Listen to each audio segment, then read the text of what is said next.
Programang ito ay rated SPG, striktong patnubay at gabay ng magulang ang kailangan. Isang mapagpalang araw, mga kapamilya, dahil sa mga natuklasan ni Tindeng patungkol sa harap-harapang kawalang hiyaan ni Lena at Rigor, ay desidido na nga siya na sampahan ng kaso ang mga ito, kasama si Lena.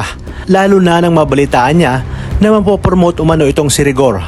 Aniya, kinakailangan niyang maunahan si Rigor bago ito ma-promote dahil naniniwala siya na hindi naman talaga matinong pulis si Rigor at nasa isip nga ni Tindeng na makakatulong sa kanya ay walang iba kundi si Senyor Facundo. Kaya naman hindi na siya nagpaligoy-ligoy pa at nang nakakuha ng pagkakataon ay humingi siya ng tulong na kung pwedeng matulungan siya sa abogado.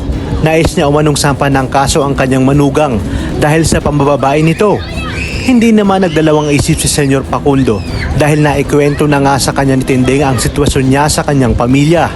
Agad na tinawagan ni Senyor ang kanyang pinakamagaling na abogado na siya ngang si Attorney De La Cruz. Kung gaano kabilis mapalaya ni Attorney dati si Tanggol, ay ganoon din kadaling maipakukulong ni Tindeng sina Rigor at Lena. Matibay kasi ang kanyang ebidensya tungkol sa pangangalunya ni Rigor. Batid niyang hindi kayang gawin ito ni Marites kaya siya na mismo ang gumawa. Lalo ngang nagalit si Tindeng nang malaman niyang papatayin umano ni Rigor si Tanggol sa oras na mag-cruise ang kanilang mga landas. Walang ibang bukang bibig si Rigor kundi si Tanggol sa mga nangyayaring kamalasan at kaguluhan sa kanilang pamilya. Matapos makulong ang dalawa, ay todo nagmamakaawa naman itong si Lena kay Tindeng na iurong na ang kasong isinampa nito. Ayaw niya umunong isilang ang kanilang anak sa loob ng selda.